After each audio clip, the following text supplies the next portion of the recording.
Primero tengo que hacer una aclaración. Las opiniones que voy a expresar acá y sobre todo las ideas que tienen con relación a los cambios regulatorios son ideas personales y no corresponden necesariamente a la posición de SESCO. Yo soy una voz más dentro de lo que es el grupo de SESCO, dentro de lo que son los especialistas de SESCO, y no necesariamente lo que yo voy a exponer tiene que ver con su punto de vista particular o el institucional.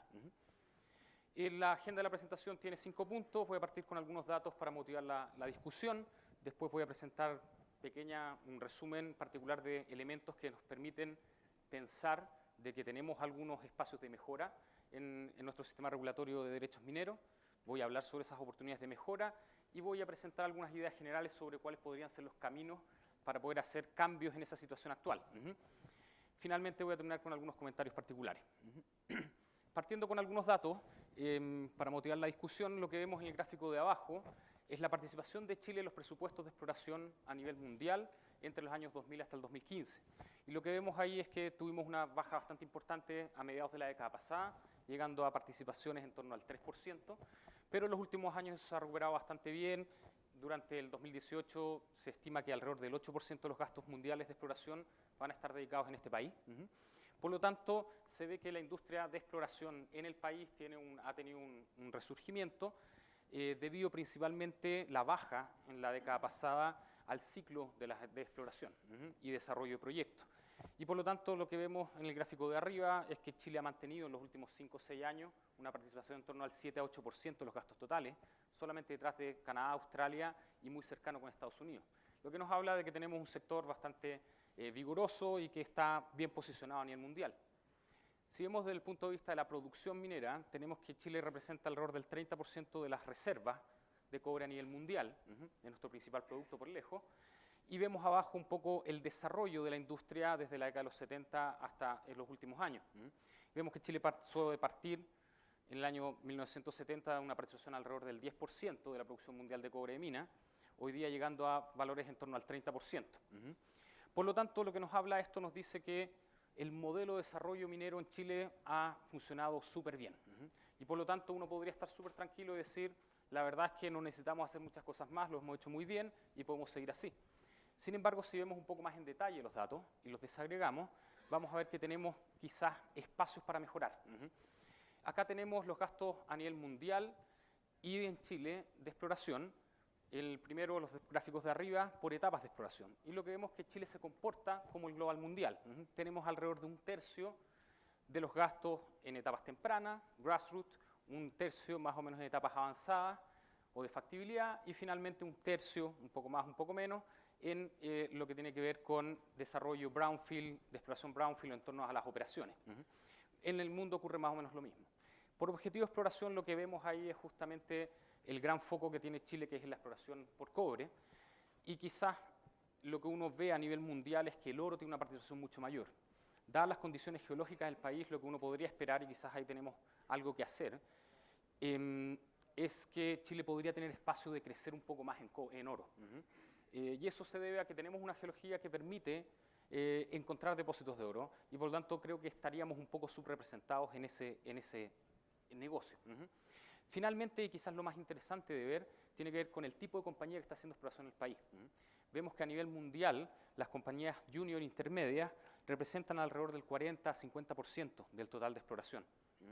En Chile, en cambio, representan alrededor del 18 o 20%. O sea, es menos de la mitad de lo que ocurre a nivel mundial. Y por lo tanto, posiblemente ahí tenemos un espacio de mejora.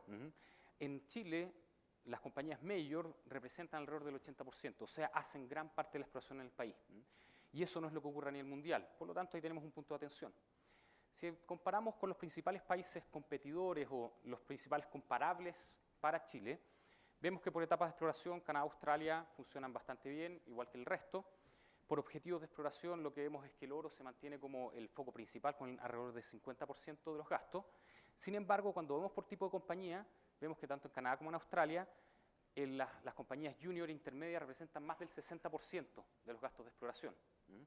Obviamente hay elementos no solamente del tema regulatorio de derechos mineros que afectan esto, la disponibilidad de capital, el tener mercados especializados para el financiamiento de la exploración, obviamente tiene un efecto. Pero vemos que estamos súper subrepresentados en la participación de compañías junior e intermedias. Si nos comparamos con Estados Unidos y Perú, ellos por el ciclo de desarrollo de proyectos hoy día tienen una participación más relevante en la exploración mine site o brownfield alrededor de las operaciones, y eso se debe sobre todo en el caso de Perú a que en los últimos 10 años ha tenido un fuerte incremento en su producción, ha tenido un desarrollo importante en su industria minera, y eso obviamente lleva a que la etapa siguiente es intentar agrandar los depósitos, intentar hacer crecer esos depósitos. Cuando vemos por objetivo de exploración ocurre un poco lo mismo. Sin embargo, yo creo que la figura que se ve ahí de Perú podría ser quizás lo que debiera ir Chile hacia el futuro, tener una mayor participación de la exploración por oro, quizás no llegando al 30%, pero posiblemente acercándose a ese número, y quizás el cobre reduciéndose e intentando diversificar el tipo de producto. Y en ese sentido, las compañías intermedias, las compañías juniors son súper relevantes. ¿Por qué? Porque muchas veces en otro tipo de minerales, la participación de, por ejemplo, en el zinc y plomo, la participación de operaciones de mediano tamaño es más relevante que en el cobre, aun cuando el cobre es súper relevante. Pero finalmente, si llegamos al tipo de compañía, cómo se desagrega esto, cuáles son las empresas que están haciendo exploración en el país, lo que vemos es que hay una participación mayor, alrededor de entre el 30 al 40% de las compañías juniors e intermedias. Por lo tanto, lo que vemos es que tenemos espacio para crecer en esa área. Lo mismo ocurre cuando nosotros vemos la participación de la pequeña y mediana minería en la producción de cobre. Vemos que a nivel mundial las operaciones con menos de 50.000 toneladas de cobre fino al año representan alrededor del 40%, entre 30 y 40% de la producción. En Chile, cuando partió el modelo de desarrollo en los 80, la mediana minería representaba alrededor del 20%. Hoy día representa menos del 5%, las operaciones de 50.000 toneladas. Y si lo comparamos a nivel de número de operaciones, estamos también en ese nivel. A nivel mundial, las operaciones de menos de 50.000 toneladas son súper relevantes. En Chile la verdad es que tienen una participación bastante menor. Si comparamos eso mismo con Canadá, con Australia, que son parte de los 10 principales productores de cobre a nivel mundial, ocurre exactamente lo mismo. En Canadá incluso con porcentajes sobre el 60%, 50-60%, y en Australia alrededor del 40-50%. Por lo tanto, si lo comparamos con Chile, que tenemos el 5%, la verdad es que hay mucho espacio para crecer en esa línea. Ocurre algo similar en Estados Unidos, con participaciones menores, eso sí, alrededor del 15-20%, y en Perú es súper interesante porque si bien tienen un 15% de participación de las empresas medianas, tienen un patrón bastante similar, histórico, a lo que ha ocurrido con Chile. Bajaron desde en torno a 30% a participaciones de 12-15%. Por lo tanto, hay un espacio. Entonces, lo que ves es que tenemos un sector de exploración subrepresentado por parte de las juniors y las empresas intermedias, y una mediana minería que se quedó muy atrás con respecto al desarrollo de la gran minería en los últimos 30 años. Esto puede tener dos explicaciones principales. La teoría de la competitividad en minería habla de dos factores: la percepción del potencial geológico del país y la percepción del clima de inversión. Entonces, si vemos el potencial geológico, la única explicación para esto es pensar que Chile tiene los principales recursos a nivel mundial de cobre. Tenemos entre 4 a 6, dependiendo de la información que uno tome, pero entre 4 a 6 de los principales 10 depósitos de cobre del mundo. Y tenemos además miles, porque tenemos más de 2.000, 3.000 operaciones de pequeña minería, de bien pequeña minería, en el país. Por lo tanto, la única explicación geológica que podríamos encontrar en eso es que tenemos yacimientos gigantes y después tenemos cosas muy pequeñas, que obviamente no coincide con todos los estudios de los últimos 40 años en geología económica, de que la distribución de los depósitos, del tamaño de los depósitos, siguen una distribución log normal. Por lo tanto, ese espacio entre medio posiblemente no es una buena explicación. La otra explicación que tenemos es pensar que tenemos algún problema en lo que llamamos clima de inversión, que tiene que ver con la estabilidad política, judicial del país. Y en ese sentido, posiblemente también es difícil pensar que Chile lo ha hecho mal, ya que ha traído un montón de inversión extranjera y le ha ido muy bien. Y son las mismas condiciones a nivel judicial, a nivel de seguridad país, de estabilidad política, de impuestos, que para las grandes mineras, para las pequeñas y medianas. Y por tanto, uno de los temas que posiblemente tienen algún tipo de problema o de oportunidad de mejora tiene que ver con cómo se regulan los derechos mineros en el país. ¿Por qué tenemos esta impresión? Acá vemos una tabla por regiones con respecto a qué porcentaje del territorio de Chile está concesionado actualmente. Y lo que vemos es que en Chile alrededor del 40% del territorio está concesionado, versus una estimación de alrededor del 10% en Canadá. O sea, tenemos 4 veces la cobertura territorial que lo que hay en Canadá. Sin embargo, si miramos más en detalle y vemos las regiones que son netamente mineras, desde Taparacá hasta Valparaíso, vemos vemos que más de 2/3 de nuestro territorio ya tiene concesiones mineras, incluso llegando en algunas regiones que son importantes, como la primera y la tercera, a más del 90%. Eso quiere decir que queda muy poco espacio para nuevos actores. Está muy restringida la posibilidad de acceder a territorios que estén libres, lo que implica que hay un costo de transacción, porque si alguien nuevo quiere entrar, tiene que entrar a negociar con alguien que ya tiene propiedad minera.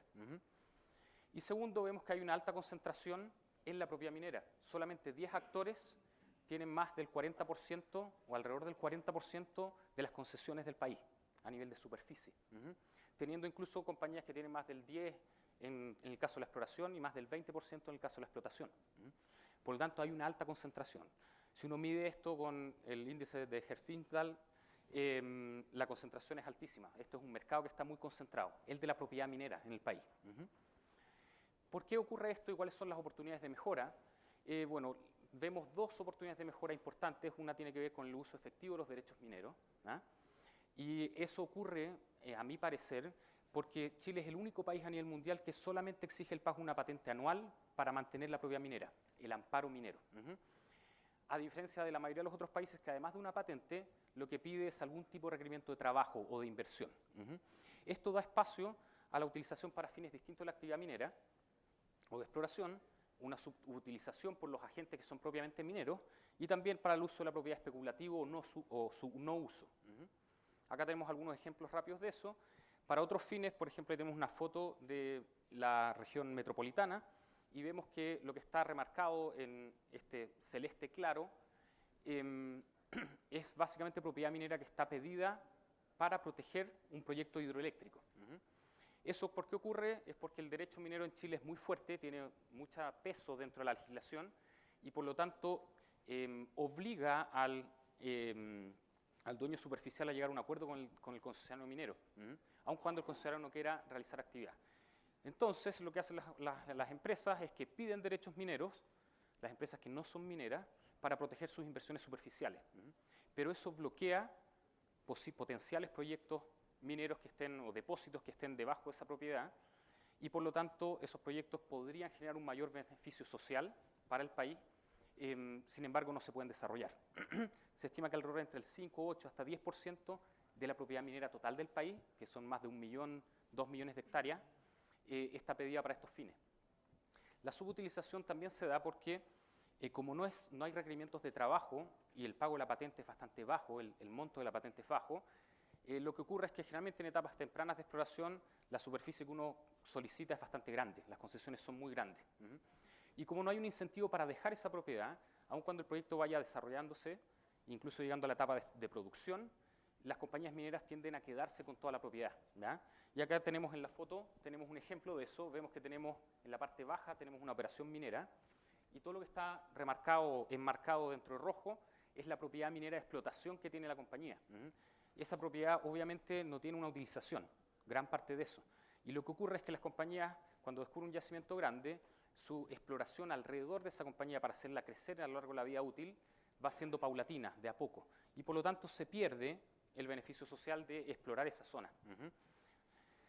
Finalmente, el no uso especulativo, lo que ocurre es que como el pago de la patente es muy bajo, hay mucha gente que solicita propiedad minera sin tener la capacidad ni técnica ni financiera para desarrollar las actividades de exploración o las actividades productivas.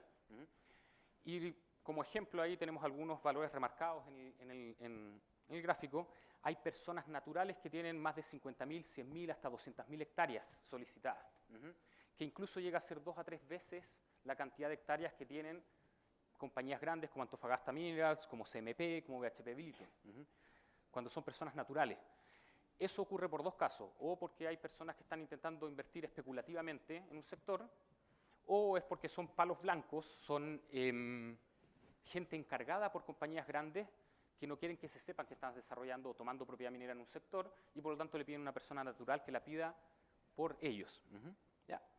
Finalmente, la otra oportunidad de mejora importante tiene que ver con la constitución y administración de derechos mineros. El sistema de solicitud y gestión de derechos mineros en Chile data desde la década de los 80 y la verdad es que las lógicas y las tecnologías que están puestas ahí son de esa década, son de esa etapa. Hoy día, con todo el desarrollo de las tecnologías de información, de los sistemas de información geográficos, la verdad es que el sistema parece bastante desactualizado. Y esto ha dado lugar a demoras y plazos excesivos, a superposición de derechos, que hoy día no deberían existir posiblemente, a prácticas administrativas inadecuadas y a un mercado poco transparente y posiblemente ineficiente.